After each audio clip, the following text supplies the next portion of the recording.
Você sabe que os médicos chineses não tratam doença?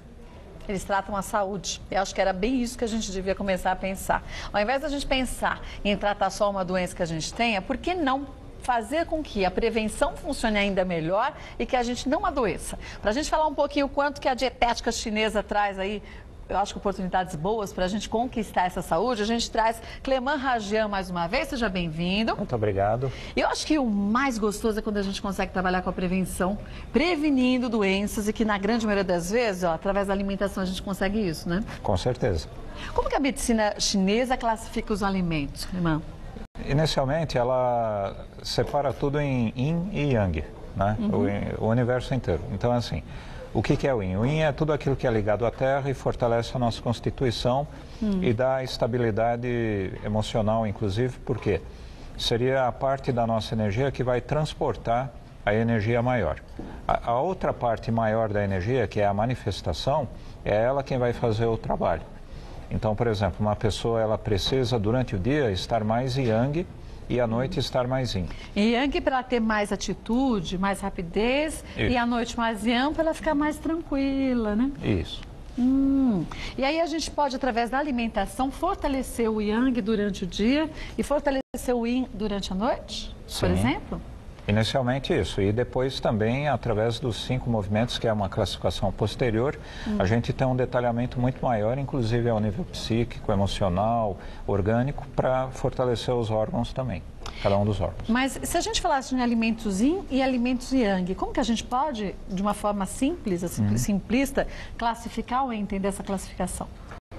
O Yang é tudo aquilo que é mais temperado, é o condimentado, é aquilo que tem mais sabor, mais aroma. São tudo as substâncias mais energeticamente presentes, não energético do lado de calorias, mas energético do lado de ser estimulante, por exemplo, uma pimenta, um picante. Isso é Yang. Então a pimenta é Yang. Isso. Então para quem precisa durante o dia ter mais agilidade e não ficar tão pacato, quietinho, a pimenta auxilia bastante, assim como outros temperos, então, com sabor forte. O gengibre, por exemplo. E o Yin, alimentos com um sabor um pouco mais ameno, não tão forte.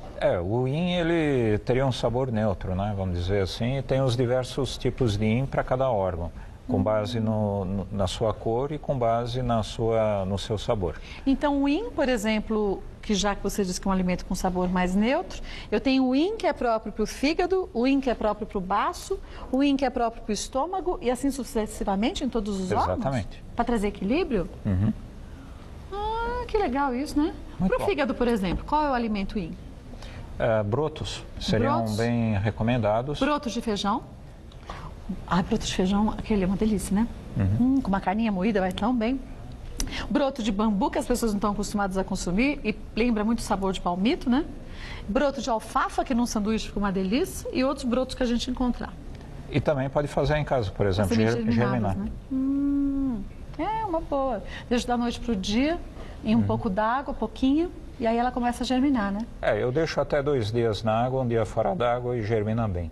Dizem que o alimento germinado, ele tem, além desse potencial de ser um broto, ele tem uma energia muito grande, né? Da vida. Isso. Na hora que a gente cozinha, por exemplo, a lentilha, ela tem uma quantidade X de vitaminas, minerais e proteínas.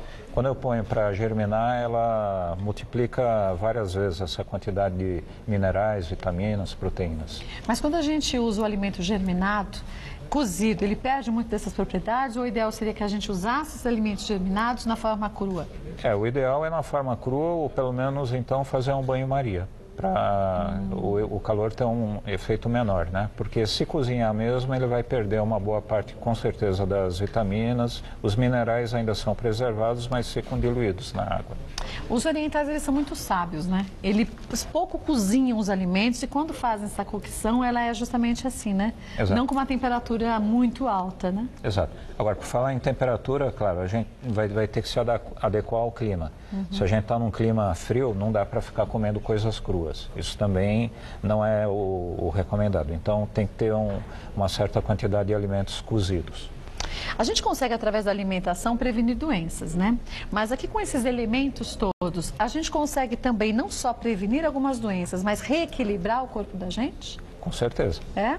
Aqui a gente tem o ar. O que são alimentos ar? São alimentos de característica mais picante, a coloração é branca e eles têm uma consistência mais crocante, por exemplo. E qual a função do alimento ar no corpo da gente? Ele vai fortalecer os órgãos relacionados a esse movimento, que seriam o pulmão e o intestino grosso, que tem a função de purificar e fortalecer o sistema imunológico, além de cuidar da pele. Então, se a gente tem problemas, ou se a gente está tendo problemas pulmonares ou do intestino grosso, eu posso consumir uma quantidade maior desses alimentos. Sim. Do ar. Sim.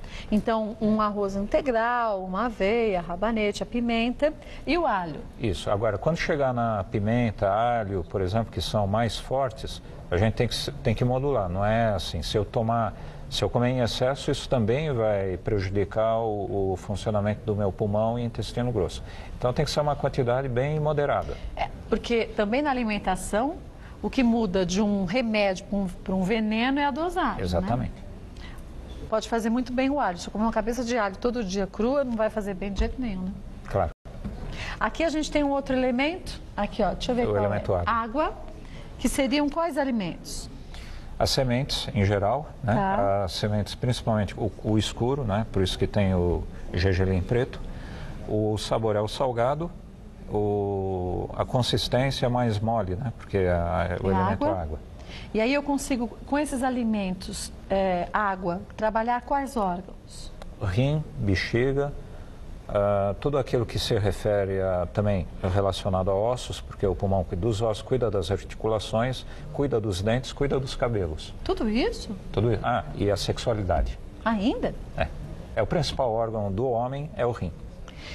Deixa eu te perguntar uma coisa. Quando eu estou com, por exemplo, o meu rim trabalhando mal, eu sinto mais necessidade de me alimentar desses componentes ou não? Com certeza. A pessoa naturalmente já procura isso, inclusive na própria roupa, né? Tem uma tendência maior em usar roupas de cor escura quando há uma deficiência do rim, assim como na alimentação vai procurar alimentos mais escuros, tendendo ao preto. O sabor um pouco mais salgado, o sal, claro, também é aquela coisa, tem que ser bem moderado.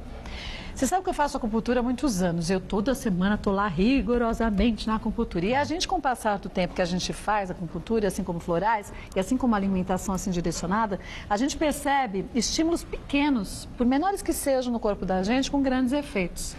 E a gente começa a perceber o quanto que o corpo também manda alguns sinais. Por exemplo, se você não está com o seu fígado legal, fica um gosto amargo na boca. E aí você tem tendência a buscar comer jiló. Eu já vejo por mim que eu adoro jiló. E quando eu tô com o meu fígado meio embolado, eu só tenho vontade de comer jiló. É verdade.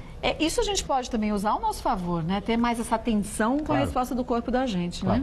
Eu estou falando aqui de uma maneira simplista, né? O que está relacionado, qual o sabor e tempero e consistência que está relacionado com cada órgão.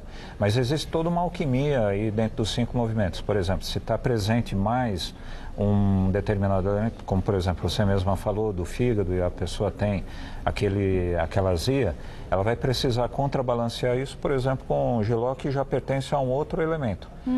E isso daí vai trazer o equilíbrio para o fígado. A gente muitas vezes não tem noção e não associa a disfunção de um órgão a problemas emocionais, né? Por exemplo, voltando ao fígado. Se eu tenho problema no fígado, fica uma raiva danada. Claro. É aquele dia que você tá com vontade de morder alguém. E às vezes as pessoas falam assim, não tem nada a ver, não associa uma coisa com a outra. E para a medicina oriental a gente tem essa associação clara, né? Tem. O fígado, aliás, é o principal órgão de processamento de todas as emoções. Então a pessoa tem que ter o fígado, né, para lidar no dia a dia, porque a gente precisa dessa energia da raiva. A raiva é a principal emoção que está relacionada ao fígado, mas é claro que tudo isso daí tem que ser bem moderado, bem elucidado e assim equilibrado dentro dos elementos com base na alimentação também. Aqui a gente tem um outro elemento. Aqui, que é o do fígado, que é o sabor azedo, é o elemento madeira. O madeira. E por que o azedo faz parte do madeira? Ele, novamente aqui, é uma dose bem moderada, né, do elemento ácido. O elemento ácido, ele serve para tonificar o elemento madeira. Então, assim,